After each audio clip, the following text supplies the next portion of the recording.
This is Channel 25 WVTT Olean.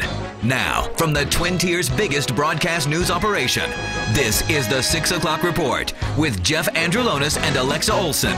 Listen on News Radio 96.7 WVTT or watch on News Channel 25 WVTT television.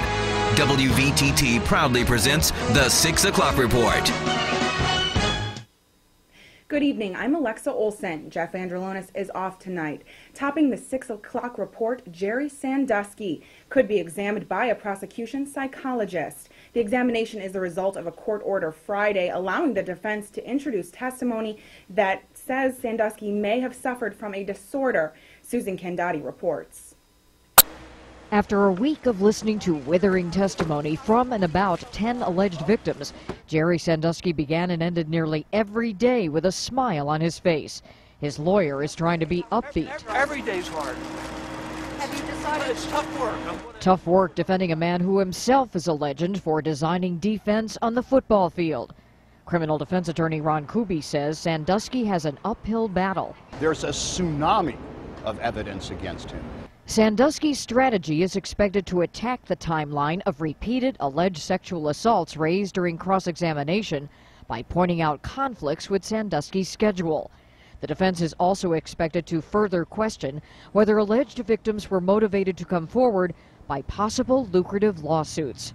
Nonsense, says Howard Janet, attorney for alleged victim 6.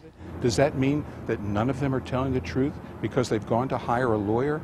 That's absurd. Sandusky's wife Dottie appeared briefly in court the first day, but stayed away the rest of the time, indicating she's expected to take the stand to defend her husband.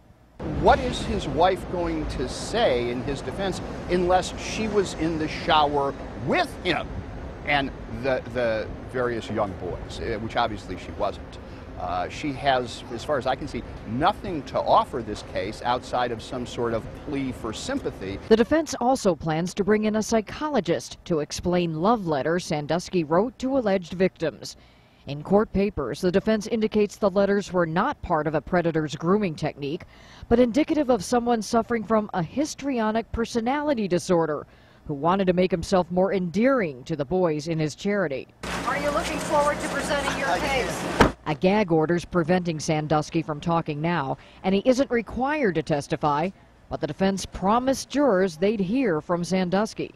The only chance he has is to take the witness stand, and just maybe he can convince one juror to hold out. Will he or won't he take the stand? Ultimately, Sandusky must decide whether he wants to look jurors in the eye and face prosecutors armed with tough questions of their own. Susan Candotti, CNN, Bellefonte, Pennsylvania.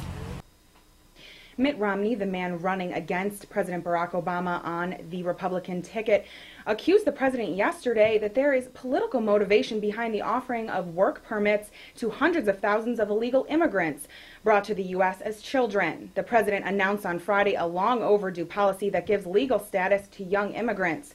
Republicans in Congress are already fighting against the president's policy. Some are even saying that they want to sue the president's administration. Senior White House advisor David Plouffe spoke about immigration on behalf of the president. This is a decision the Department of Homeland Security made. This is so that they have the discretion in enforcement, so that we focus on criminals, those that cause or could endanger our communities. That's where the focus of our immigration enforcement efforts need to be. These kids who want to serve in our military, who are going to college, who are working in our businesses, they now can apply. This is not a permanent fix, by the way. This just went around Congress is the point. The New York State Senate and the State Assembly are still in a standstill in Albany over the increase of minimum wage. Now, the Democratic majority-controlled Assembly is advocating for the increase in minimum wage from $7.25 to $8.50, but the Republican-controlled Senate is against it. Governor Andrew Cuomo says that if this legislation crosses his desk, he will sign it. However, Senator Catherine Young says that paying people more means being able to employ less. We have studies on minimum wage going up, and the last time it went up in New York State, actually we lost jobs. So we feel very, very strongly about focusing on the economy, doing things for small businesses and manufacturers to incentivize them, because that's really the issue. Hundreds of thousands of people are mourning the death of Rodney King today, the man who was made famous from the brutal beating he got by Los Angeles police back in the early 90s. That story coming up next on News Channel 25 WVTT.